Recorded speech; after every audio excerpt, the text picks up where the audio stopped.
December 18వ తారీఖున semi Christmas. అంటే semi Christmas అనేది ఎక్కడి నుంచి వచ్చింది? అలాగా అంటే అందరూ జరిగిస్తున్నారు కనుక మనం కూడా జరిగిస్తున్నాం క్రిస్మస్. ఇదివరకు క్రిస్మస్ జరిగించేవారు, ఇప్పుడు సెమీ క్రిస్మస్. ఒకళ్ళు చూసి ఒకళ్ళు చూసి ఒకళ్ళు అలాగా అందరికి ఉంటుంది కనుక క్రిస్మస్ అంటే క్రీస్తు యొక్క పుట్టుక దినాన్ని మనం ఆనందిస్తూ ప్రభు లోకరక్షకుడిగా ఈ లోకానికి వచ్చిన దినముగా మనం ఆచరిస్తున్నాం కనుక మరి ఆ దినాల వరకు ఆ రోజు మనం సంతోషంగా ఏదో ఒక చిన్న పుట్టినదినం అయితే మన ఇంట్లో ఏదో ఫంక్షన్ చేసుకొని అందరినీ పిలుస్తాం కదా, అందరిని పిలిచి ఒక సంతోషంగా ఉంటాం. అలాగే మన సంఘం అంతా కలిసి మనం సంతోషించి ఇతరులను కూడా పిలిచి మాతో కూడా మీరు సంతోషించండి అని ఆ వేడుక. కనుక ప్రార్థన చేయాలి. మొదట మనం ప్రార్థన చేయడానికి కనీసం ఒక రోజైనా ఉపవాసం ఉండి ప్రార్థన చేస్తే బాగుంటుందని అనిపించింది నాకు. మరి ఏదైనా ఒక రోజు ఉపవాసం ఉండి ప్రార్థన చేద్దాం. బుధవారం శనివారం ఉన్నాయి కదా, ఒక రోజు ఉపవాసం ఉండి ప్రార్థన చేద్దాం. ఉపవాస ప్రార్థన అంటే మనం ఏం చేస్తున్నామంటే ఉదయాన్నే టిఫిన్ చేస్తున్నాం, మధ్యాహ్నం సాయంత్రం మానేస్తున్నాం, లేకపోతే ఎలా చేస్తున్నాం. కానీ అలా కాకుండా ఒకరోజు టోటల్గా ఉపవాసం ఉంది, టోటల్గా ప్రార్థన చేద్దాం. మందిరం ప్రభుని అడగండి మీరు, ప్రభా నాకు ఉపవాసం ఉండి ప్రార్థన చేసే శక్తిని ఇవ్వాలి అనేది దేవుడు ఇస్తాడు తప్పనిసరిగా. కనుక ఉపవాసం ఉండి ప్రార్థన చేద్దాం ఆ కార్యక్రమం కోసం. తర్వాత ప్రార్థనే కాదు, అన్ని విషయాల్లో కూడా మనం ముందుకి రావాలి. ఎందుకంటే విజయవాడ నుంచి వస్తారు, రాజనగర్ నుంచి వస్తారు, ఉయ్యూరు నుంచి వస్తారు, కంకిపాడు నుంచి వస్తారు. వీళ్ళందరూ కూడా ఇక్కడ చోడవరంలోనే సెమీ క్రిస్మస్ జరుగుతుంది. అందరూ కూడా చక్కగా కలిసి ఈ యొక్క సెమీ క్రిస్మస్ ని మనం ఘనంగా జరుపుకున్నాం. మంచిదండి. సరే, అన్నిటికంటే ముఖ్యంగా ఏంటంటే ప్రార్థనా జీవితం మనకి కావాల్సి ఉంటుంది. వాక్యం చదువుకున్నాం, కీర్తన 63వ అధ్యాయం, కీర్తన 63వ అధ్యాయం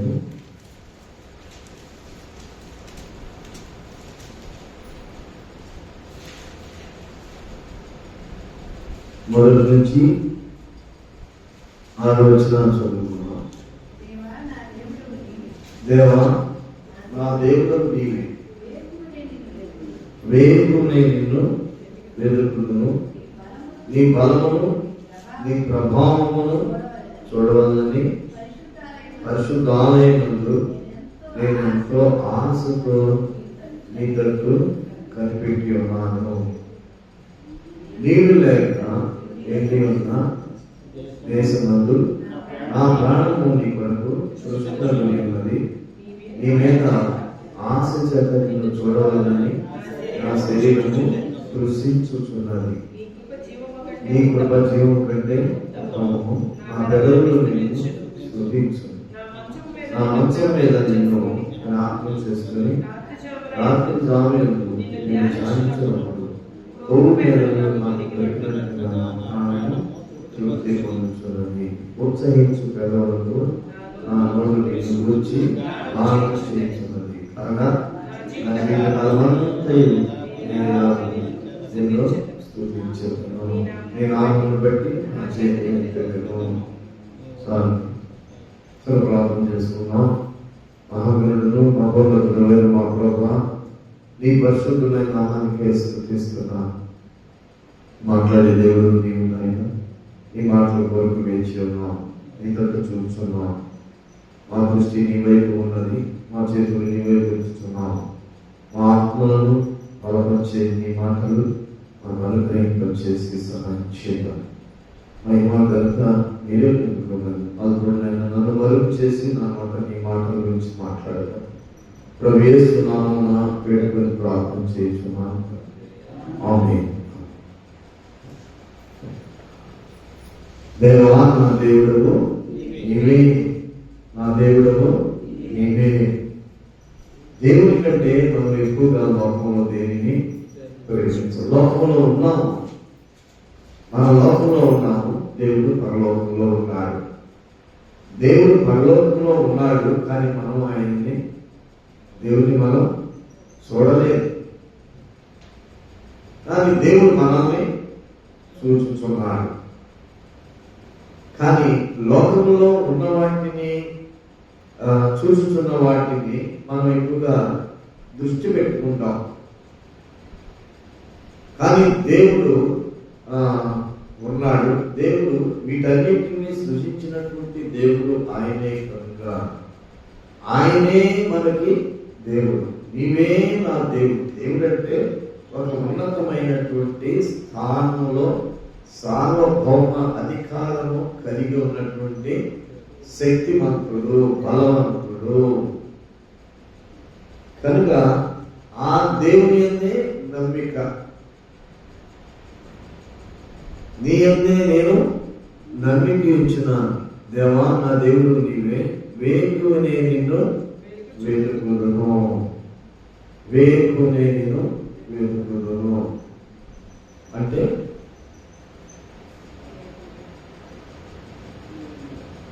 వేకునే వెతుకుతున్నానంటే అది తెల్లవారుజామున. వేకు అంటే అదే, వేకునే లేచి అని అంటారు. గతంలో అయితే ఒక 50-60 సంవత్సరాల క్రితం అయితే అలాంటి వాల్ క్లాక్ ఉండే కాదు. కోడి కోత కూస్తే లేచి పనులు చేసుకునేవాడు. అందరూ పనులు చేసుకునేవాడు. అలాగా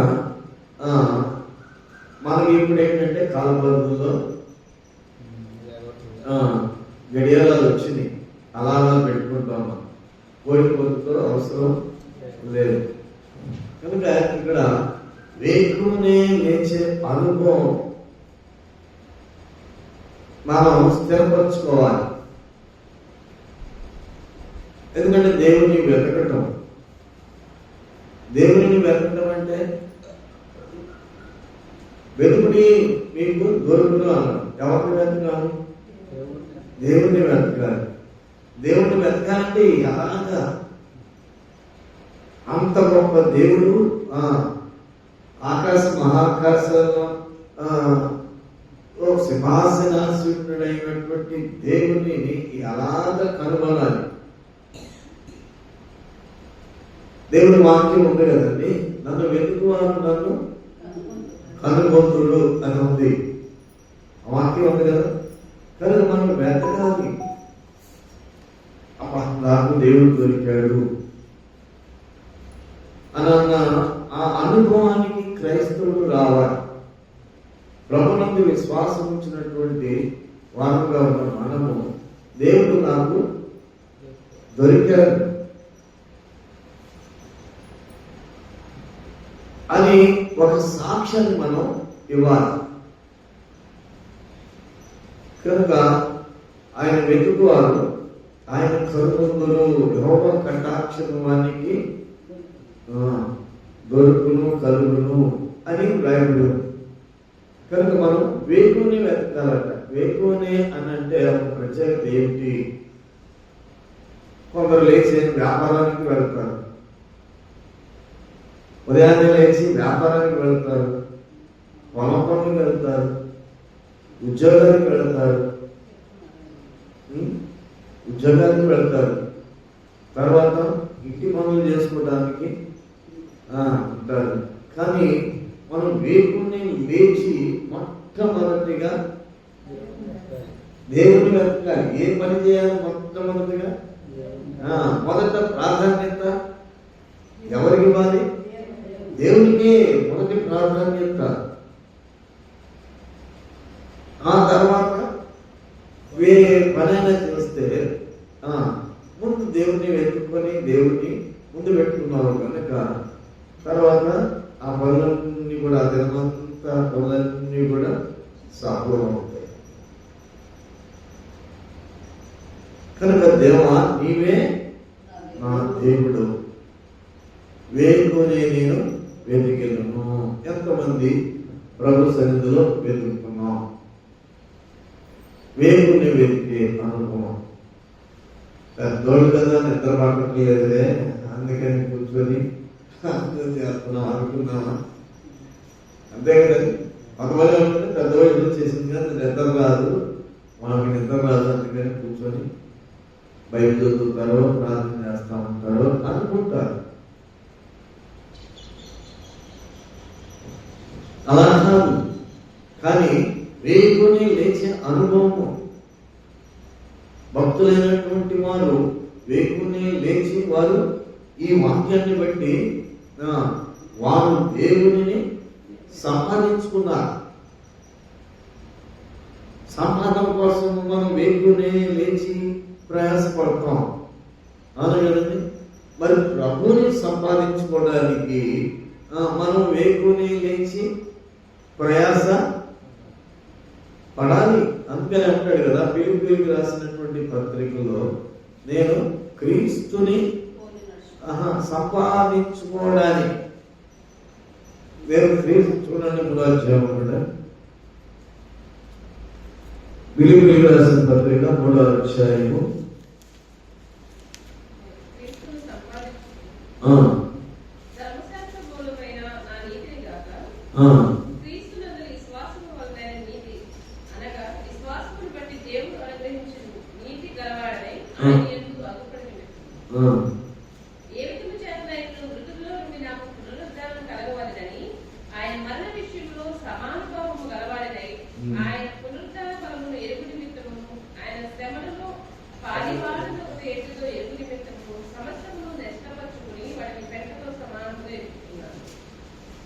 చూడండి, ఇక్కడ సమస్తము ఉన్న వాటిలన్నింటినీ సమస్తము నష్టపరుచుకుంటున్నాడు. కానీ క్రీస్తును సంపాదించుకోవడానికి 9వ వచనం, క్రీస్తును సంపాదించుకొని. ఎందుకు క్రీస్తు ప్రభువుని సంపాదించుకోవాలి? క్రీస్తు ప్రభువునందు విశ్వాసం ఉంచడంలో నీతి ఉంది. ఏమి నీతి ఉంది? ధర్మశాస్త్రము మూలంగా వచ్చే నీతి కంటే క్రీస్తునందు విశ్వాసం ఉంచడంలో వచ్చే నీతి విలువైనదిగా గుర్తించాడు కనుక క్రీస్తును సంపాదించుకోవాలి. క్రీస్తుని సంపాదించుకోవాలి. క్రీస్తు ప్రభుని ఎలా సంపాదించుకుంటాం? మరి ఎలా సంపాదించుకుంటాం? దేవా నీవు నా దేవుడు కనుక నేను వేకునే నిన్ను వెతికేదను.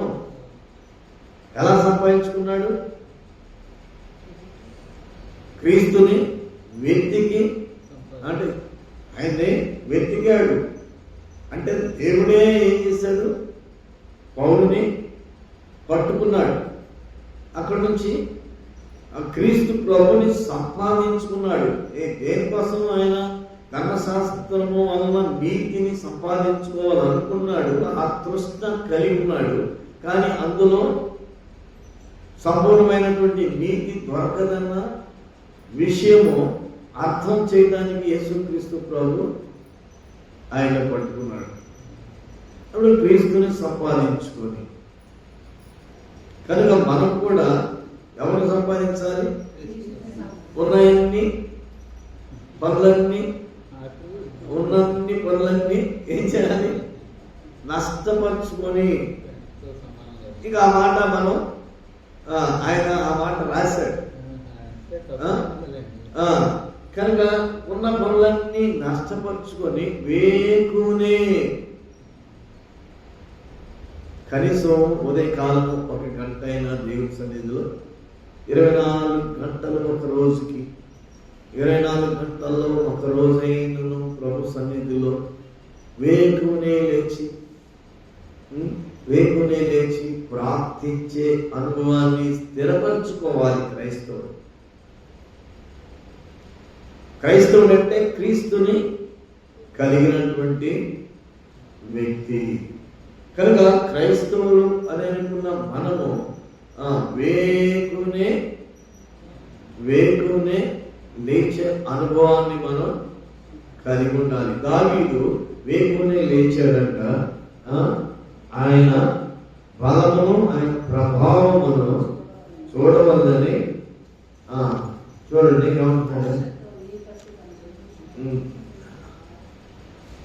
నీ బలమును నీ ప్రభావమును చూడవల్లని పరిశుద్ధాలయమందు నేనెంతో ఆశతో నీ తట్టు కనిపెట్టి ఉన్నాను. నీ బలము నీ ప్రభావం ఏం చూడాలనుకున్నాడు? ఆయన బలము మనలో క్రియారూపం అవ్వాలి. మన బలంతో మనం ఏం చేయగలుగుతాం? ఏమండి, మన బలము ఏమైనా చేయగలుగుతుందా? మన బలము మనల్ని నష్టం చేస్తుంది, ఇతరులను కూడా నష్టపరుస్తుంది. కానీ దేవుని బలం ఏం చేస్తుంది? మనల్ని ఆత్మలో బలపరుస్తుంది. కనుక నీ బలము కావాలి. దావీదుకి ఎవరి బలం కావాల్సి వచ్చింది? దేవుని బలం కావాల్సి వచ్చింది. అది నా బలం అని అన్నాడా? ఫిలిష్తీయులలో మరి గొలియాతుని సంహరించడానికి, గొలియాతుతో యుద్ధం చేయడానికి ఏమంటున్నాడు? ఇది యెహోవా బలము, యెహోవా బలము. అందుకని నా బలము, యెహోవా నా బలము, నా ధైర్యము అని కూడా రాయబడి ఉంది. యుద్ధము యెహోవాదే అని అంటున్నాడు.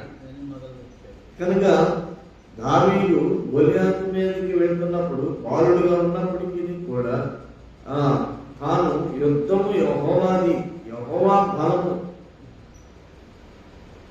అని నీ బలమును నీ ప్రభావమును చూడవాలని వేకుని ఎందుకు ఎదుగుతున్నాడు? వేకుని ఎందుకు ఎదుగుతున్నాడు? మనకు పరిశుద్ధాలయం సమీపంలో ఉంటే పరిశుద్ధాలయంలోకి అంటే ఆలయంలోనికి వచ్చి ప్రార్థన చేసుకోవచ్చు. లేదా మనకు ఒక మన ఇంట్లోనే ఒక ప్రత్యేకమైనటువంటి స్థలంలో ఒక పక్కన కూర్చొని ప్రార్థన చేసుకోవచ్చు. కనుక నీ ప్రభావము, ఆయనలో ప్రభావం ఉంది, ఆయనలో బలం ఉంది. ఆ బలము చూడాలని ఎవరి పట్ల? నా పట్ల నీ బలము నీ ప్రభావము నేను నాలో చూడాలి.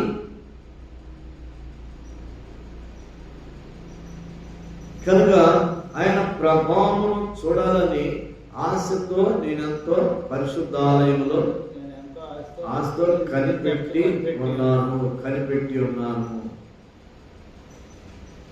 కనుక ప్రతిదినం కూడా క్రైస్తవ జీవితం అనగా ప్రార్థనా జీవితం.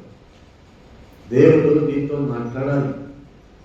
దేవుడు ఆయన ప్రభావం నీ మీదకి రావాలి, ఆయన బలం నీ మీదకి రావాలి, ఆయన శక్తి నీ మీదకి రావాలి, ఆయన నడిపింపు నీకు రావాలి, ఆయన ఉద్దేశాలు నీకు నెరవేర్చేటట్లుగా ఉండాలి.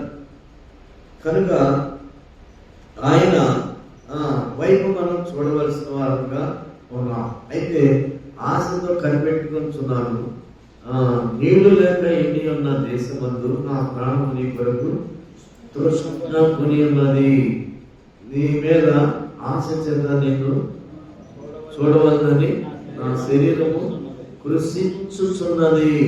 ఇప్పుడు ఏం మర్చిపోయాడండి? లోకంలో ఉన్నాయన్నీ మర్చిపోయాడు, వాటన్నిటిని విడిచిపెట్టేస్తున్నాడు. ఆ పనులు చేయాలి, ఈ పనులు చేయాలి, ఉదయాన్నే లేసి ఆ పనులు ఈ పనులు అవన్నీ కాకుండా దేవునిని వెతుకుతున్నాడు. తర్వాత శరీరం ఏమైపోతుందంట? కృషించుచున్నది అని అంటే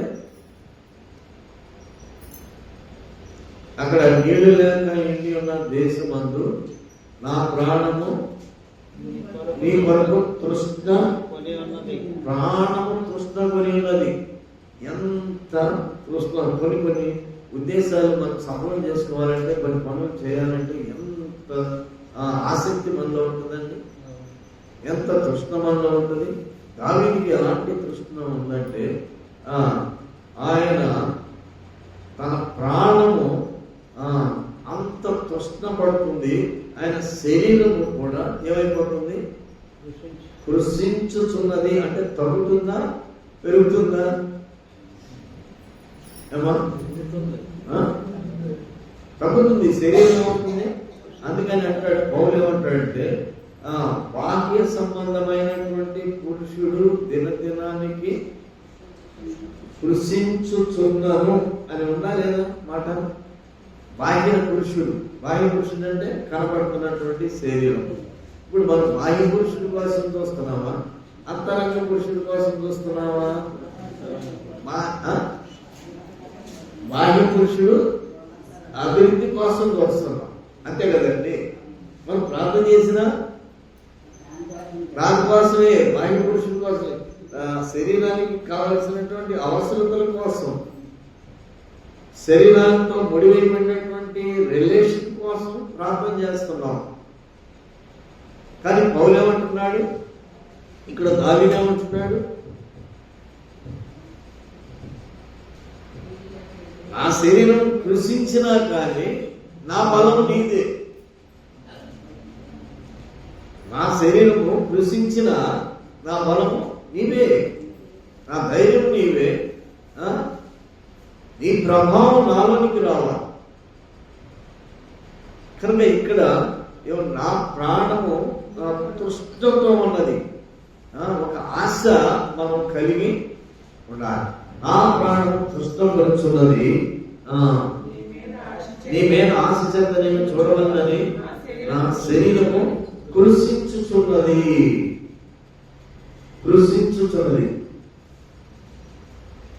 కొంతమంది సత్యాగ్రహాలు చేస్తూ ఉంటారు కదా, సత్యాగ్రహం చేస్తారు. సత్యాగ్రహం అంటే ఏదో ఒక ప్రత్యేక అనుపానాలన్నీ మానేసేసి అలాగా ఉంటారు. ఏదో ఒక సందర్భం కోసం అది కావాలి మాకు, ప్రభుత్వం మీద సత్యాగ్రహాలు చేస్తూ ఉంటారు. అయితే శరీరం దినదినానికి ఏమవుతుంది? ఎందుకంటే ఫీడింగ్ ఏమవుతుంది?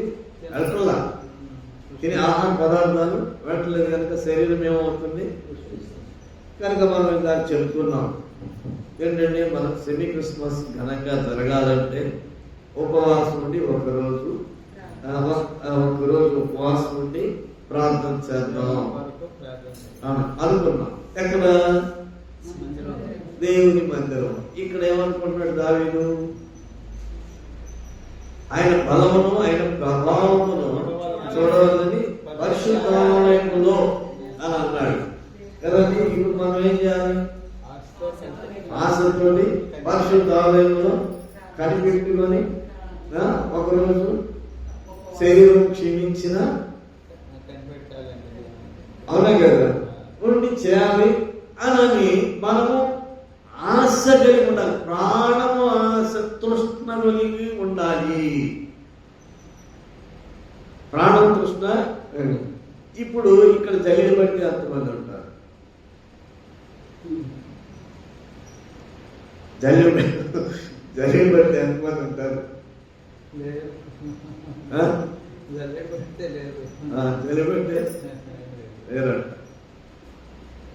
కానీ నలుగురు కుష్టి వ్యాధులతోటి దేవుడు సిరియా దేశపు వారిని ఓడించాడు. వాళ్ళు ఎలా కనపడ్డారండి? కుష్టి వ్యాధులు ఎలా కనపడ్డారు వాళ్ళకి? ఓ గొప్ప సైన్యంగా, రథముల ధ్వనియు, గుర్రముల ధ్వనియు, గొప్ప సమూహము ధ్వనియు, సిరియను దండుకు వినబడినట్లుగా చేయగా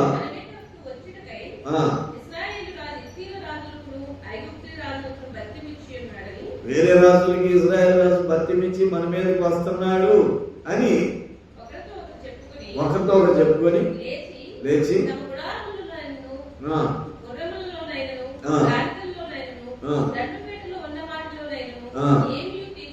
ఏమీ తీసుకోలేదు. అది వాళ్ళ ప్రాణాలు శత్రువు ఏమనుకుంటే ప్రాణం రక్షించుకుంటే చాలని ఏమైపోయాడండి? పారిపోయాడు. ప్రార్థన శక్తి సంఘం యొక్క, నిన్న ఒక మాట విన్నా నేను, సంఘము చేసే ప్రార్థన బలమైన శక్తితో నింపబడి సంఘ ప్రార్థన కనుక మనం అంతా కలిసి ప్రార్థన అంటే నలుగురు కలిసి చేసే ప్రార్థన ఎలా ఉండాలి? బలంగా ఉండాలి. బలంగా ఉంటుంది. మనపూర్వకంగా ఇక్కడ ప్రాణము తృష్ణముని ఉన్నది అని రాయబడింది. ఆ నలుగురు చేసినటువంటి ఆ త్యాగాన్ని బట్టి దేవుడు ఎలా చూపిస్తున్నాడంటే, వీళ్ళేమో కుష్టి వ్యాధులు, వాళ్ళకి ఎలా కనపడుతున్నారు? అమ్మో పెద్ద పెద్ద సైన్యాన్ని, ఆ దేశాన్ని ఈ దేశాన్ని అందరినీ కలుపుకొని ఇశ్రాయేల్ దేశం మన మీదకి వస్తున్నాడు, మనం ప్రాణాలు రక్షించుకుంటే చాలని ఉన్నాయని వదిలిపెట్టేసి వెళ్ళిపోయారు. ఆ కరువు ఊడిపోయింది. ఆ కరువు ఊడిపోయింది. కనుక ప్రార్థన జీవితము చాలా గొప్పది. సంఘం యొక్క ప్రార్థన గొప్పది. మనం ఎంత బలంతో మనం ప్రార్థన చేయగలుగుతామో అన్ని గొప్ప కార్యాలు చూడగలుగుతాం. కనుక ఇక్కడ దావీదు ఆ పని చేస్తాడు. అయితే ఏమైంది? 3వ వచనం మీకు వచ్చినప్పుడు, నీ కృప జీవము కంటే ఉత్తమము అంటే ఏం చేశాడు ఆయన? దావీదు ఏం చేశాడు? రాదు తృష్టతోటి ప్రాణము తృష్టముని ఉండి వెతకటం మొదలుపెట్టాడు. వేకునే లేచి మొదలుపెట్టాడు. శరీరము కృషించుచున్నప్పటికి కూడా లక్ష్య పెట్టకుండా ప్రార్థన చేస్తున్నాడు, వెతుకుతున్నాడు. అలాంటి స్థితిలో ఆయన ఒక కనుగొన్నాడు. ఏం కనుగొన్నాడు? నీ కృప జీవము కంటే ఉత్తమము. దొరికాడా లేదు? వెతికే వారికి దొరికాడా లేదు? నీ కృపను పొందుకున్నాడు. దేవుని యొక్క కృపను అంటే సాక్ష్యం ఇస్తున్నాడు. నీ కృప జీవము కంటే ఉత్తమము.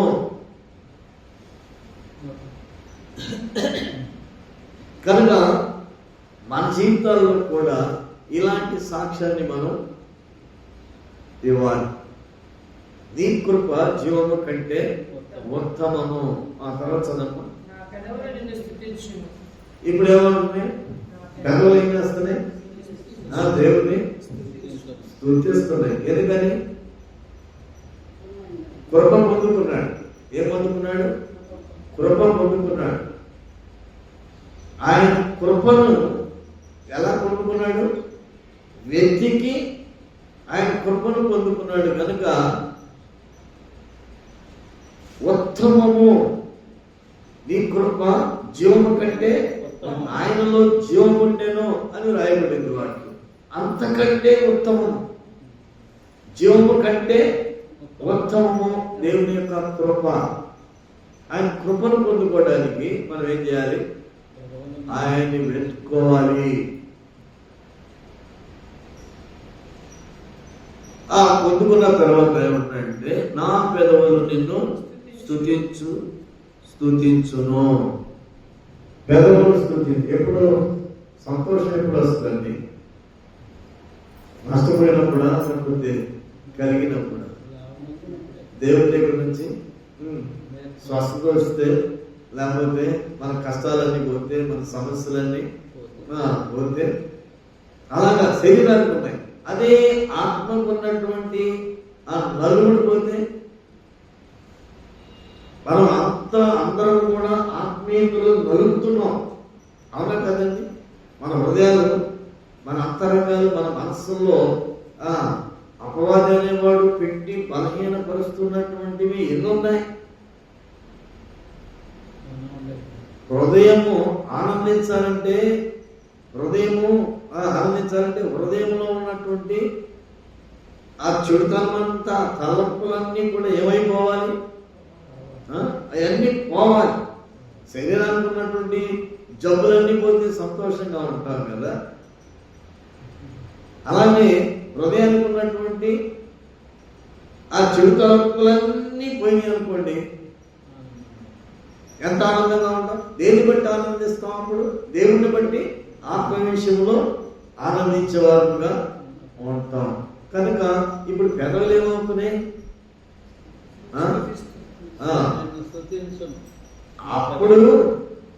అప్పుడు దుఃఖపడుతూ, వెతుకుతూ, ఏడుస్తూ దేవుడి సన్నిధిలో మొరపెట్టుకుంటున్నాడు. కానీ ఇప్పుడు దొరికినందుకు సంతోషిస్తున్నాడు. నా పెదవులు నిన్ను స్తుతించును. తర్వాత నా మంచం మీద నిన్ను జ్ఞాపకం చేసుకొని రాత్రి జాముల యందు నిన్ను ధ్యానించినప్పుడు ప్రభు మెదడు నాకు దొరికినట్లుగా నా ప్రాణము తృప్తి పొందుతున్నది.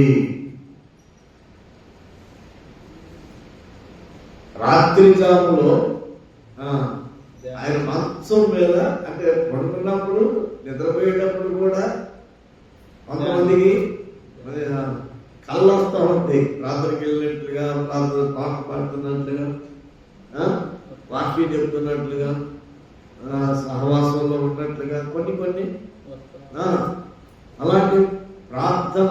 నేను నా మంచం మీద ఉన్నప్పుడు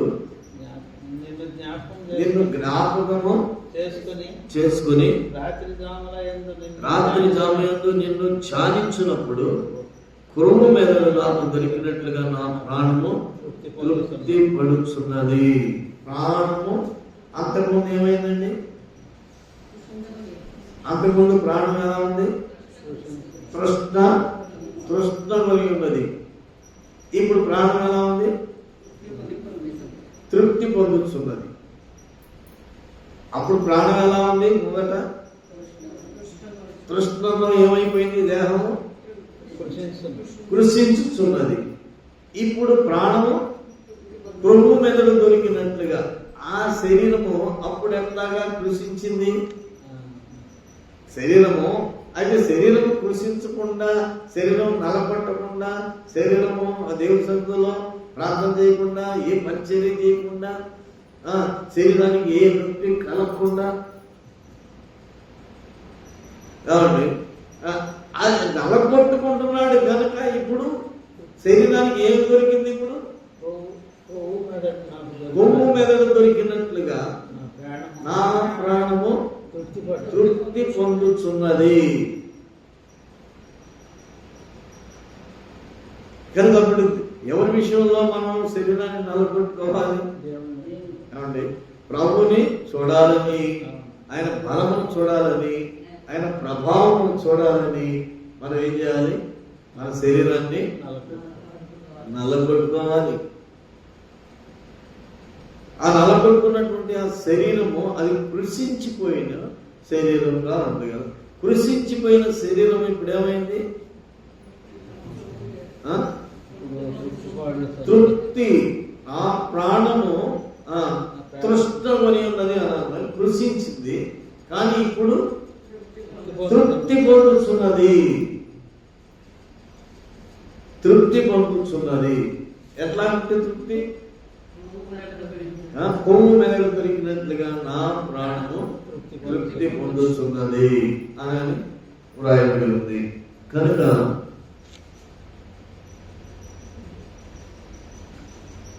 ఉచ్చయించు పెదవులతో నా నోరు నిన్ను గూర్చి గానము చేయుచున్నది కాగా నా జీవితకాలమంతా నేను ఎలాగో నిన్ను స్తుతించెదను, నీ నామమును బట్టి నా చేతులు ఎత్తెదను.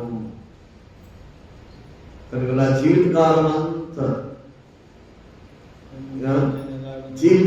అంతా కూడా ఆ టేస్ట్, ఆ రుచి దొరికింది. ఆ రుచి దొరికిన తర్వాత ఇంకేం చేయాలి? అది మనం ఎప్పుడైనా కానీ ఏదైనా కావాలంటే, దొరకాలంటే, ఏదైనా చేయాలంటే దేవుని సన్నిధిలో సందర్భం వచ్చినప్పుడు, బాధలు వచ్చినప్పుడు, కష్టాలు వచ్చినప్పుడు హృదయాన్ని పవిత్రపరచుకోవడానికి, కానీ అది పోని స్థితిలో నిన్ను బలహీనపరుస్తున్నటువంటి రీతిలో దినాన్ని ఒక దినము ప్రకటించి దావీదు చేసినట్లుగా మనం ప్రార్థన చేయగలిగినట్లయితే ప్రాణము తృష్ణ కలిగి ఉంటే ఏమవుతుంది? ఆ ప్రాణమే తృప్తినిచ్చే దేవుడు. సందర్భాలు లేవా మనకి? లేవండి, ఉన్నాయి. కానీ వచ్చే కలిసేపు కూర్చున్నాం, వాక్యం వాళ్ళు పాటలు పాడుతున్నారు, పాటలు పాడుకుంటాం, కాసేపు వాక్యం వింటాం, అయిపోగానే మన దృష్టి అంతా ఎటువంటిది? ఎటువంటిది? ఇంటి వైపు ఉంటుంది. ఏమండి? ఇంటి వైపు ఉంటుంది. మందిరానికి వస్తాము, కానీ ఇంటి వైపు ఉంటుంది దృష్టి. కానీ ఇక్కడ దేవుడు మనకి ఎలాంటి మాటలు చూడండి, సమస్య లేని నరుడు లేడు, మానవుడు లేడు. ఈ సమస్యను దేవుని యొక్క మందిరంలోనికి వచ్చి తీసుకొని వచ్చి పెట్టి ప్రార్థన చేసినట్లయితే, ఆయన్ని వెతకడం అంటే ఆయన్ని వెతకడం అంటే ఆయన సన్నిధిలో ప్రార్థన చేయటమే. కనుక ఆ అనుభవం, పరలోక అనుభవాన్ని, దేవుడు ఇచ్చినటువంటి ఆ సంతోషాన్ని భూమి మీద మానవుడు అనుభవిస్తూ ఉన్నప్పుడు ఈ లోకం ఎందుకండి? ఇంకా పరలోకమందు ఉన్నటువంటి తండ్రి మనకిస్తున్నటువంటి ఆనందము, అది మనం అనుభవిస్తున్నప్పుడు ఈ లోకములో ఉన్న దాన్ని బట్టి, దేన్ని బట్టి అయినా మనం సంతోషించగలమా? అందుకని అన్నాడు, కాగా నా జీవిత కాలం అంతా ఎలాగా నిర్ణయించుకున్నాడు? జీవితకాలం అంతా కూడా నేను దేవుని యొక్క మందిరంలో, కాగా నా జీవితకాలం అంతా నేను అలాగ నిన్ను స్తుతించెదను, నీ నామమును బట్టి నా చేతులు. అంతే, దేవుని నామమే ఇక స్థిరపరచుకున్నాడు జీవితకాలం అంతా. అంటే ఎంతకాలం వెతికి సంపాదించుకొని స్థిరపరచుకున్నాడండి? ఎంతకాలం వెతికి స్థిరపరచుకున్నాడు? ప్రభు దొరికే వరకు మందిరంలో తృష్ణతోటి ఉన్నాడు. దొరికిన తర్వాత జీవితకాలం అంతా కూడా స్థిరపడిపోయాడు. కనుక పిల్లగా మన జీవితంలో దేవుని కార్యాలు దేవుడు చేయాలి, దేవుడి కార్యాలు దేవుడు చేయాలి. కనుక మనం ఏం చేయాలి? దేవుడి తట్టు మన చేతులు పెట్టాలి, మన దృష్టి ఆయన వైపు పెట్టాలి. మన ప్రాణము కూడా తృష్ణ దేవుడు చేస్తాడు అనే ఒక నమ్మకము, విశ్వాసాన్ని మనం కలిగి ఉండి చేయగలిగితే దేవుని కొరకైతే ఆయన పని ఆయన చేస్తాడు. మరి మన హృదయాన్నే మనకే సంతృప్తిని ఇవ్వగలిగినటువంటి శక్తిమంతులైనటువంటి దేవుడు ఆయన పనుల విషయంలో ఆయన చేయడా? అది దేవుని పని అని మనం చేస్తున్నాం భూమి మీద. కనుక తప్పనిసరిగా దేవుడు ఆ కార్యము సఫలము చేస్తాడు. కనుక మన జీవితంలో ఇంకా కొన్ని విషయాలు మనము దేవుని కొరకు, ఈ శరీరము, దేవుడు నాకు ఈ శరీరాన్ని ఇచ్చాడు కనుక ఈ శరీరము దేవుని కొరకు నేను ఉపయోగిస్తాను అని అనుకున్నప్పుడు అని అది కృషించుచున్నప్పటికీ కూడా దానికి తృప్తి ఎలాగిస్తున్నాడు దేవుడు? ఎలా తృప్తినిస్తున్నాడు? తృష్ణమైనటువంటి ప్రాణమును తృప్తిపరుస్తున్నాడు. కొవ్వు మీద దొరికినట్లుగా నా ప్రాణము తృప్తి పొందుతున్నది. అది తృష్ణంగా ఉన్నటువంటి వారి యొక్క ప్రాణాలు తృప్తిపరిచే దేవుడు కనుక మన ఆత్మ శరీరాలు కూడా దేవునికి మనం అప్పగించుకోగలిగినప్పుడు అసాధ్యమంటూ మనుషులు మొరపెట్టుకున్నప్పుడు, దేవునికి మొరపెట్టినప్పుడు దేవుడు గొప్ప కార్యాలు చేస్తాడు. మనం చేసే మంచి కార్యాల చూసి దేవుడు ఆనందిస్తాడు. మనలో ఆయన కార్యాలను చూసి ఆయన ఆనందిస్తాడు. మన పిల్లలు ఉన్నారనుకోండి, మన పిల్లలు మా పిల్లలు పెంచి పెద్ద చేస్తాం.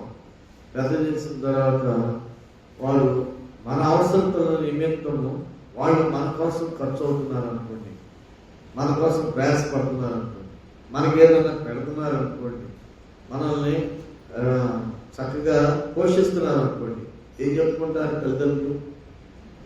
సంతోషంగా ఆనందంగా ఏం చెప్పుకుంటారు?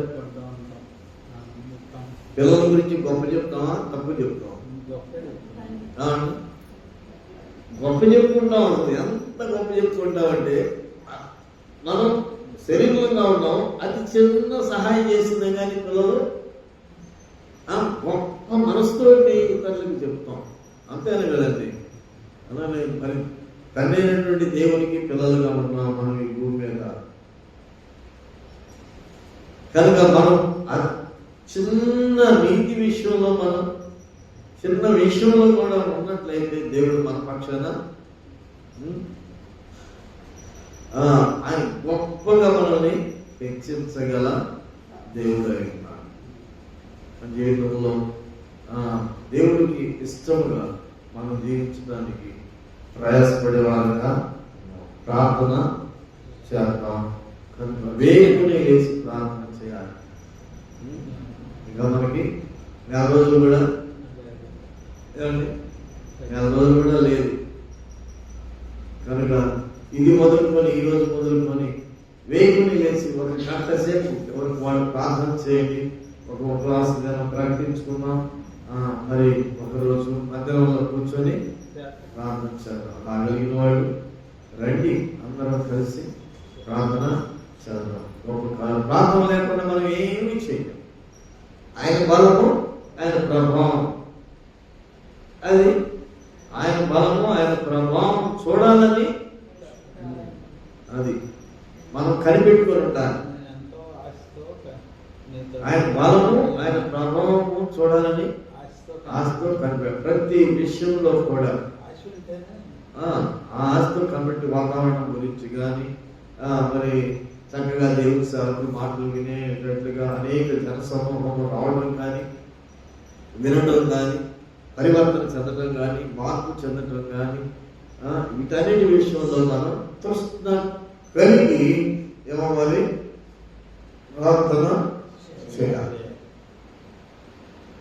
దేవుడు తృష్ణ వల్ల ప్రాణాన్ని తృప్తిపరుస్తాడు.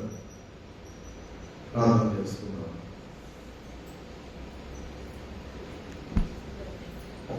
ప్రార్థన చేసుకున్నాం.